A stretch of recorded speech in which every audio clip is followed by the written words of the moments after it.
brought to you by Nova शुद्ध घी। जब जब खाए दिल खुश हो जाए, सदियों का नोवा शुद्ध देसी घी, सपना स्वस्थ भारत का। I love घी। नमस्कार, दिल्ली तक देख रहे हैं आप। मैं हूं आपके साथ वैशाली महेश्वरी और मेरे साथ है मेरे सहयोगी विजय नेगी। और आज हम बात कर रहे हैं एमसीडी की 12 सीटों पर होने वाले उपचुनाव के बारे में। और इस उपचुनाव में तमाम राजनीतिक दलों ने अपनी अपनी कमर कस ली है। आम आदमी पार्टी, बीजेपी, कांग्रेस, तीनों ही दल इस बार इन 12 सीटों पर जीत के लिए हर पुरजोर कोशिश कर रही है। बीजेपी की बात करें तो दिल्ली से बीजेपी की मुख्यमंत्री रेखा गुप्ता खुद ग्राउंड पर उतरी हैं और इन तमाम 12 वार्ड में लगातार प्रचार करती हुई नजर आ रही है। दूसरी तरफ अगर कांग्रेस की भी बात की जाए तो कांग्रेस ने भी अपनी रणनीति बदल दी है और इस बार बूथ लेवल पर चुनावी कैंपेन की जा रही है। हालांकि देखना होगा बीजेपी और कांग्रेस की रणनीति का क्या फायदा 30 नवंबर को होने वाली वोटिंग में उन्हें मिलेगा या फिर नहीं। लेकिन इस पूरी चुनावी प्रक्रिया के बीच एक चर्चा खूब ज्यादा हो रही है कि आखिरकार इन एमसीडी की 12 सीटों पर होने वाले उपचुनाव में आम आदमी पार्टी की टॉप लीडरशिप कहां गायब है। जी हां, मैं बात कर रही हूं अरविंद केजरीवाल, मनीष सिसोदिया, संजय सिंह, राघव चड्ढा और पार्टी के तमाम उन बड़े लीडर्स की जो छोटे से छोटे चुनाव में भी ऐसी चुनावी कैंपेन करते हैं, इतनी जनसभाएं करते हैं, डोर टू डोर कैंपेन की जाती है। लेकिन इस बार इन 12 वार्ड पर जो चुनाव होने वाले हैं उनमें ये नेता कहां गायब है। विजय, सबसे बड़ी क्या लग रही है इसके पीछे की वजह कि आम आदमी पार्टी के पास मौका है, क्योंकि इन 12 वार्ड में जो उपचुनाव होना है बताया जा रहा है 2027 में जो निगम चुनाव होंगे ये उसका सेमीफाइनल है। लेकिन सेमीफाइनल में आम आदमी पार्टी की जो तैयारी है वो थोड़ी सी फीकी है क्योंकि टॉप लीडरशिप ग्राउंड पे नहीं है। बिल्कुल। इसकी शुरुआत करेंगे अरविंद केजरीवाल से, क्योंकि वो पार्टी के सबसे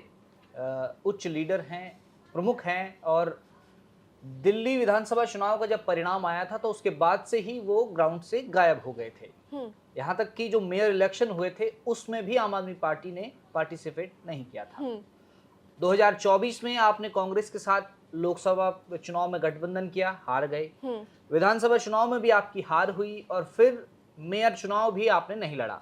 अब ऐसे में अगर आप इस उपचुनाव में सक्रिय होते हो और यहाँ भी हार हो जाती है आपकी, तो कहीं ना कहीं जो पार्टी के टॉप लीडरशिप है, आप चाहे अरविंद केजरीवाल की बात कर लीजिए, मनीष सिसोदिया की बात कर लीजिए, आतिशी की बात कर लीजिए या फिर संजय सिंह की बात कर लीजिए, तो कार्यकर्ताओं का कहीं ना कहीं भरोसा उनसे डगमगाएगा कि इतने बड़े लीडर चुनावी प्रचार में आए और फिर भी पार्टी को जीत हासिल नहीं हो सकी। दूसरी बात जो इसमें नजर आती है कि एक तो ये जो उपचुनाव हो रहे हैं ये 1.5 या 2 साल के लिए हो रहे हैं, क्योंकि 2027 में दोबारा चुनाव होंगे। तो एक तो इस चुनाव को आम आदमी पार्टी ने उस बड़े स्तर का चुनाव नहीं बनाया है। आपने एक बात बताई कि बीजेपी के लिए मुख्यमंत्री रेखा गुप्ता, उनके पार्षद, सांसद, विधायक सब प्रचार कर रहे हैं और यही बीजेपी की ताकत रही है कि वो हर एक चुनाव को हमेशा एक बड़े स्तर पर लड़ते हैं और अपनी सभी नेताओं को, अपनी लीडरशिप को उस चुनाव में धकेल देते हैं। लेकिन वहीं आम आदमी पार्टी ने इस चुनाव में अपनी टॉप लीडरशिप को प्रचार से गायब रखा है। हालांकि ऐसी खबरें आ रही हैं कि आखिरी दिनों में प्रचार करने आ सकते हैं, लेकिन अभी तक ऐसा कुछ देखने को नहीं मिल रहा है। वहीं अगर बात की जाए अरविंद केजरीवाल की, तो दिल्ली से लगभग 8 से 9 महीने हो गए हैं जब से विधानसभा चुनाव का परिणाम आया है। वो एक तरह से दिल्ली से गायब से हो गए हैं, ना ही वो इतने एक्टिव सोशल मीडिया पर नज़र आते हैं और कहीं ना कहीं इससे उनके जो कार्यकर्ता हैं उन पर असर पड़ेगा। हालांकि दिल्ली प्रदेश के जो अध्यक्ष हैं सौरभ भारद्वाज, जो जोरों शोरों से प्रचार कर रहे हैं, उनके लिए कई पूर्व विधायक और जो मौजूदा विधायक हैं वो भी चुनावी मैदान में हैं, प्रचार कर रहे हैं। लेकिन सवाल यही है कि टॉप लीडरशिप कहाँ गायब है। जी, टॉप लीडरशिप कहाँ गायब है। अगर एक सरसरी नजर विजय हम इस बात पर डालें तो सबसे पहले बात करते हैं अरविंद केजरीवाल की। तो अरविंद केजरीवाल जैसे ही दिल्ली विधानसभा चुनाव के नतीजे आए उसके कुछ वक्त तो वो गायब हो गया और उसके बाद जब नजर आए तो वो सीधा नजर आए पंजाब में, क्योंकि पंजाब अब इकलौता आम आदमी पार्टी की सरकार का ऐसा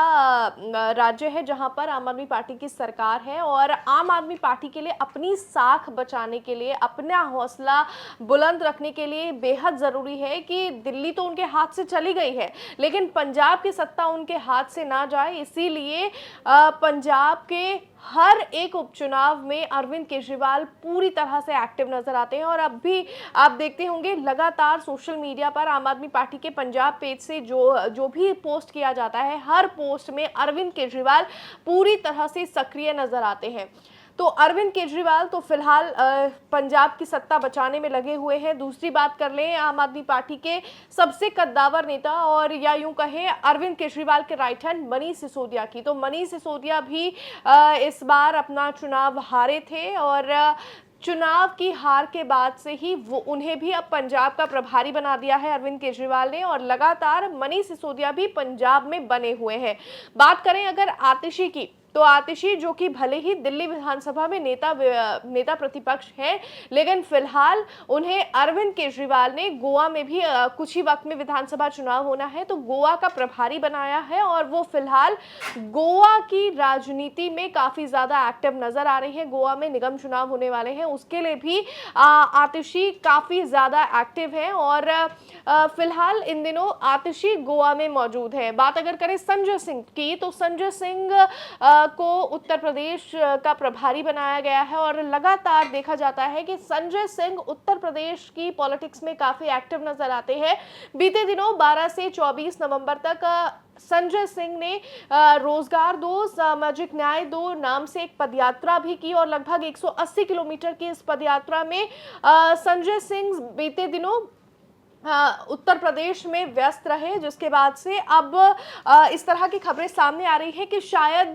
चुनावी प्रचार के 1 या 2 दिन पहले, शायद अभी कंफर्म नहीं है, संजय सिंह दिल्ली में प्रचार करते हुए नजर आ सकते हैं। लेकिन वहीं बात अगर करें राघव चड्ढा की, तो राघव चड्ढा अभी नए पिता बने हैं, तो राजनीतिक विश्लेषक इस तरह के अनुमान लगा रहे हैं कि शायद वो अपने नवजात शिशु की देखभाल में व्यस्त हैं और इस वजह से वो भी चुनावी प्रचार से गायब है। तो ये जो टॉप लीडरशिप है, सबके पास अपने अपने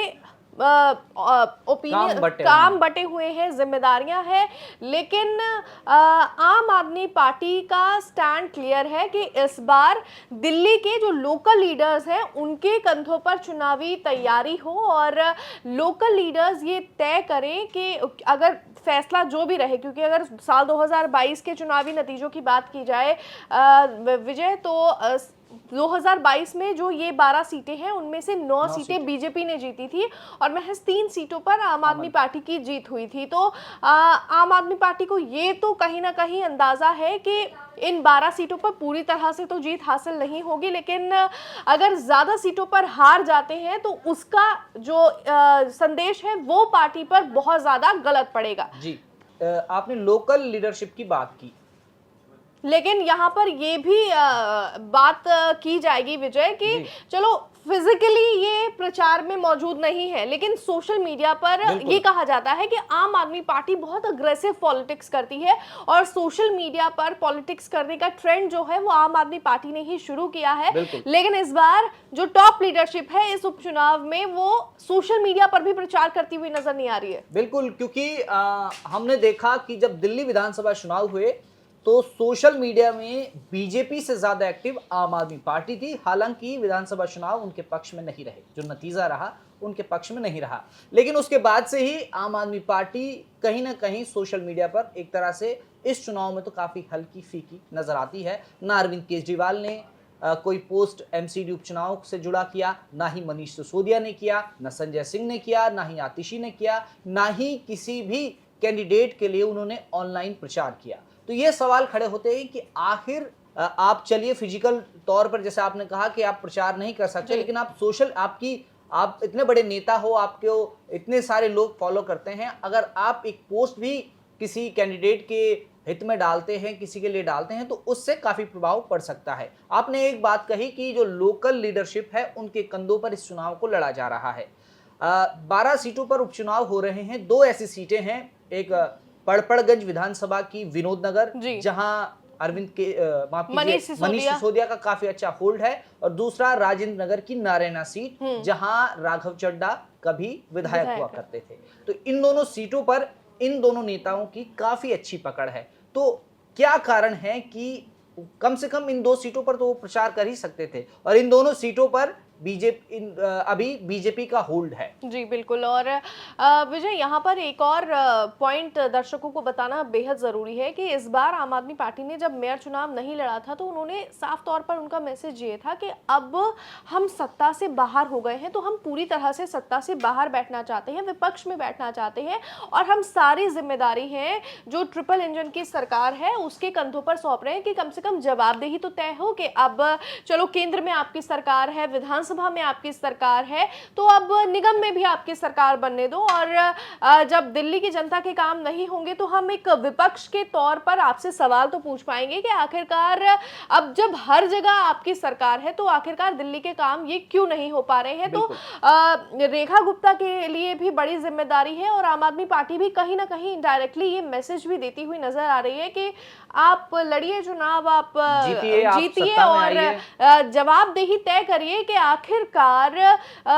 जब दिल्ली की जनता के काम नहीं होंगे तो उसके पीछे क्या वजह है, कम से कम ये अच्छे विपक्ष के तौर पर सवाल पूछ पाएंगे सरकार से। और इसके साथ ही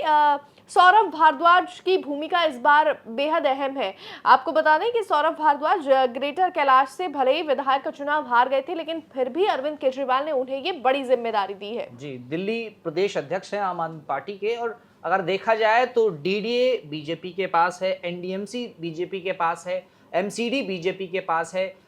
विधानसभा बीजेपी के पास है, केंद्र में बीजेपी की सरकार है, यानी 5 से 6 जगह बीजेपी का होल्ड है। तो कहीं ना कहीं आम आदमी पार्टी यही चाह रही है कि एक बार आप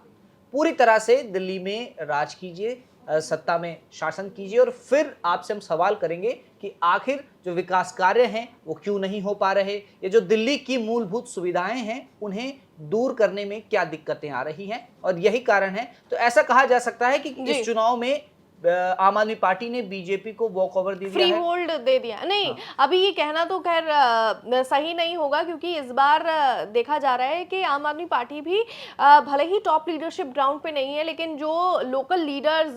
ग्राउंड पे उतरे हैं, बड़े ही डोर टू डोर कैंपेन कर रहे हैं, हर एक कैंडिडेट को मजबूती से पेश किया जा रहा है, सोशल मीडिया पर उसकी अच्छे से कैंपेनिंग की जा रही है, उसका पोर्टफोलियो काफी स्ट्रॉन्ग दिखाया जा रहा है आम आदमी पार्टी की तरफ से, क्योंकि देखा गया है आम आदमी पार्टी सोशल मीडिया पे काफी अच्छा होल्ड रहता है और चुनाव में उनको इसका फायदा भी मिलता है। लेकिन अब देखना होगा कि भले ही टॉप लीडरशिप इस उपचुनाव में आम आदमी पार्टी के लिए प्रचार नहीं कर रही है, लेकिन क्या अरविंद केजरीवाल की लोकल लीडरशिप के कंधों पे सौंपी गई ये जिम्मेदारी